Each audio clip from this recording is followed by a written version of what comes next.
Dani merupakan salah satu suku yang juga terkenal dan terbesar yang menempati wilayah Papua, khususnya di Lembah Balim.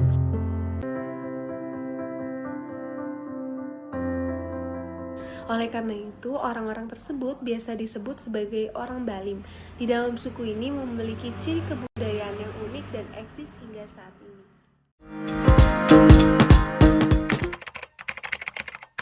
Sistem bahasa suku Dani memiliki bahasa tersendiri, yakni bahasa Dani. Dalam bahasa Dani diklasifikasikan menjadi dua bagian, yakni bahasa Dani Barat dan bahasa Dani Lembah Besar.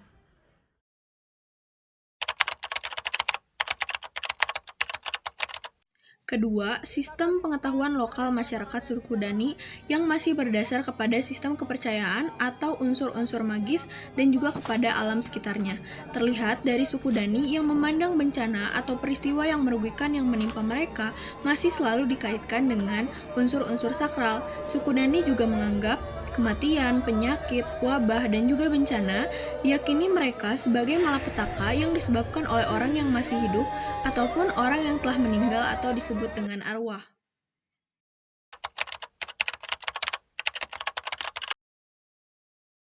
Yang ketiga, sistem kekerabatan atau organisasi sosial orang Dani didasarkan pada prinsip patrilineal atau prinsip yang hubungan kekerabatannya didasarkan pada garis keturunan pihak laki-laki. Ada juga pembagian kerja dalam keluarga inti atau keluarga besar yang didasarkan menurut jenis kelamin. Dalam keluarga inti, khususnya peran istri atau wanita lebih banyak berkecimpung di bidang logistik seperti pertanian, peternakan, ataupun pekerjaan rumah tangga. Sedangkan peran suami lebih banyak berkecimpung di bidang pertahanan seperti berperang.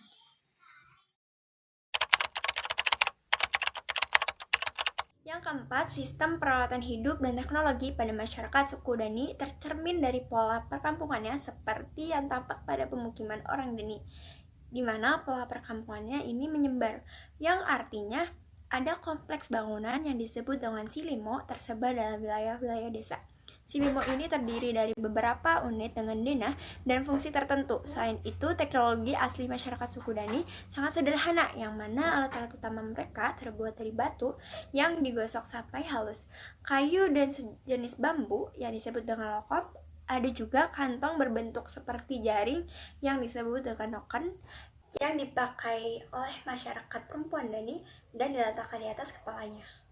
Kelima, yaitu ada jenis mata pencaharian masyarakat suku Dani, yang mana masyarakat suku Dani ini bermata pencaharian yaitu bercocok tanam di ladang dengan sistem berpindah-pindah atau nomaden.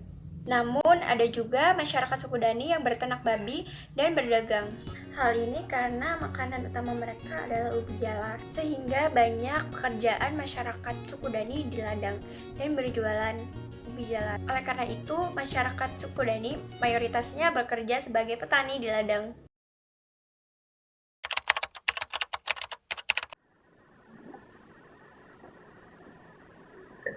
Baik, dalam nomor 6, yang keenam, dalam sistem kepercayaan sendiri, suku Dani ini tentunya termasuk ke dalam golongan orang-orang yang masih menganut ajaran animisme dan dinamisme.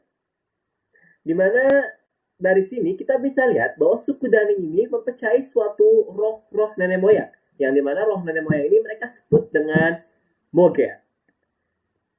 Di mana Moget di sini adalah suatu roh-roh nenek moyang yang berasal dari almarhum dari leluhur mereka. Tentunya hal ini pasti harus dihormatikan oleh suku Dani. Nah, maka dari itu suku Dani membuat suatu pesta yang mereka sebut dengan pesta babi, di mana pesta ini mereka gunakan untuk menghormati roh-roh tersebut.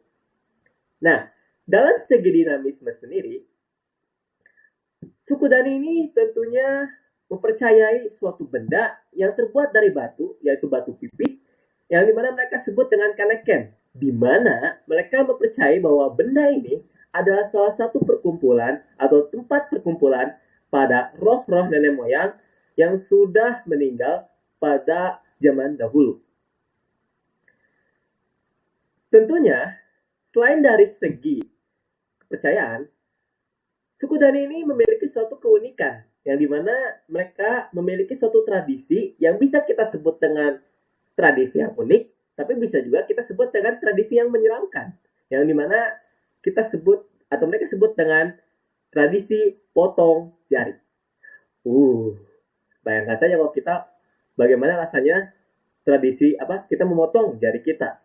Pasti rasanya dalik, luar biasanya. Sangat gila.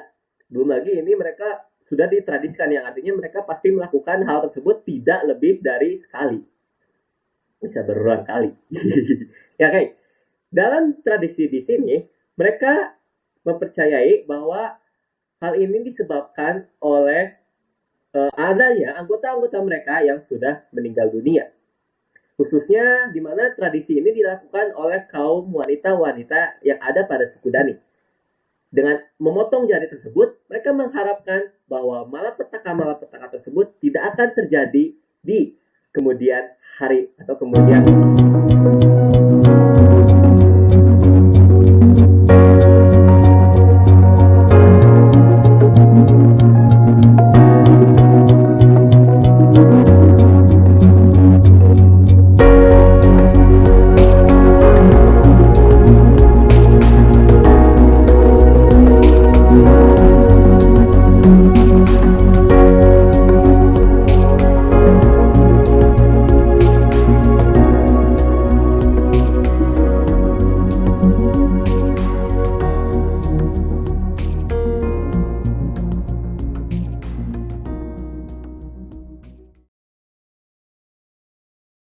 Baik, dari segi kepercayaan kita berlanjut pada poin yang ketujuh, yaitu sistem kesenian.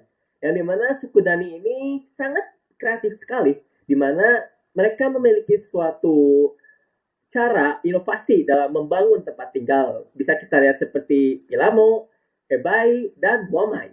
Yang dimana selain itu mereka juga memiliki suatu kesenian yang kita sebut dengan tari, Balim. Dimana tari ini memiliki tari-tari khas dalam suku Dani yang paling inti.